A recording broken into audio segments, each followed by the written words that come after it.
শ্রী শ্রী ওলাইচন্ডী কৃষ্ণকালী মন্দিরের পক্ষ থেকে সকল ভক্তকে জানাই নববর্ষের অনেক অনেক শুভেচ্ছা, অনেক অভিনন্দন।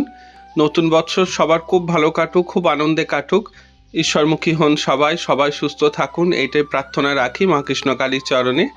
আজকে নববর্ষের সকাল, ভোরবেলা আমরা উঠে পড়েছি, সবাই মিলে যাচ্ছি গঙ্গা স্নানে। প্রতি বছর নববর্ষটা আমরা এইভাবেই শুরু করি, গঙ্গা স্নান করে তারপর এসে মায়ের সেবা পূজা ইত্যাদি নিয়ে করি।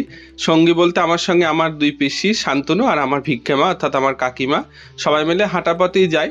বাড়ি থেকে গঙ্গা মিনিট 20-25 মতো হাঁটা পথ।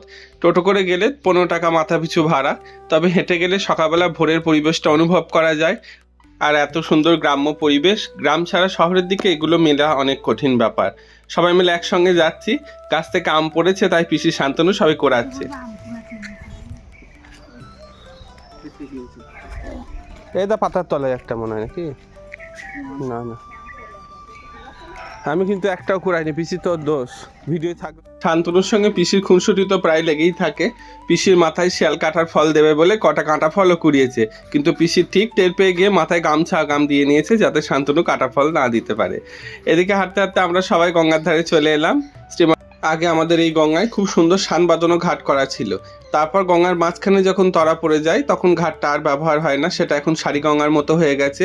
আর এই গঙ্গা এখানে স্নান করার ঘাটের ব্যবস্থা নেই, সবাই নামে বলে একটু বালির বস্তা দিয়ে কোনো রকম একটু ব্যবস্থা করে নিয়েছে। ভবিষ্যতে হয়তো নিশ্চয়ই এখানে ঘাট হবে, তখন চান করার আরও সুবিধা হবে।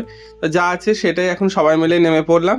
গঙ্গায় অর্পণ করা হবে ফুল, বেলপাতা এই সমস্ত নিয়ে এসেছি, নতুন গাছের আম, বাতাসা, সবাই মিলে স্নান করে নিয়েছি।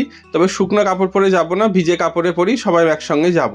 আর আসার সময় সব ভক্তরা মন্দিরে চলে এসছে, একটু দেরি হয়ে যাবে মন্দিরে হেঁটে হেঁটে আসতে, যার কারণে একটা টোটো রিজার্ভ করে একসঙ্গে সবাই মিলে চলে এলাম। ওই যে বললাম বাড়ি থেকে গঙ্গা প্রায় মিনিট 20-25 মতো দূর, যার কারণে টোটোয় করে সবাই মিলে একসঙ্গে চলে আসা হলো। এসে বাবা মহাদেবের মাথায় ঝাড়া বাঁধা আছে, তার মধ্যে একটু নতুন গঙ্গার জল দিলাম। গঙ্গার জল নতুন পুরনো নেই, আজকে প্রথম বছর স্নান করলাম তাই নতুন জল বললাম।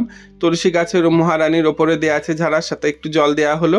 আর আজকে মাকে সুন্দর করে একটা সাদা ফুল দিয়ে মালা গেঁথেছি, বছরের প্রথম দিন তাই একটু নতুনভাবে মাকে একটু সেবা করার চেষ্টা করছি। শীতলা মায়ের কণ্ঠে মালাটা পাইকপাড়া থেকে পাঠিয়েছে, আর কালাচাঁদ, রাধারানী গলার মালা, ধামেশ্বরের গলার মালা এগুলো গতকালই সব গেঁথে রেখেছিলাম। তবে আরও বেশি মালা গাঁথার ইচ্ছা ছিল, ফুল বেশি পাইনি। তারপর এখন সব জোগাড় করে নিয়ে এবার মায়ের পুজোয় বসে পড়েছি।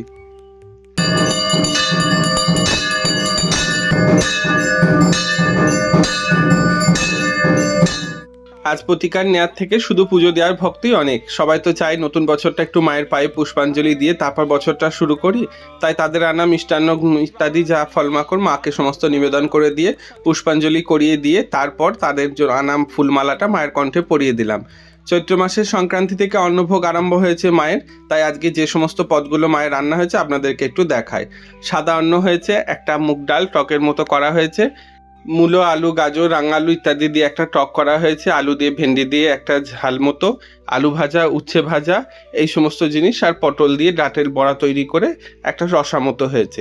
এরকম কয় রকম উপকরণ দিয়ে মাকে ভোগ নিবেদন করা হলো। রাধারানী মদন গোপালের উদ্দেশ্যে একটি থালি, শীতলা মায়ের জন্য মোট 3টে থালি নিবেদন করা হয়েছে, আর শিবঘরে বাবা পঞ্চাননের জন্য একটা।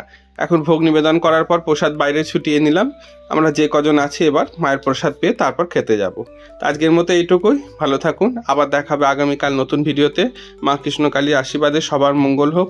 নমস্কার, শুভরাত্রি।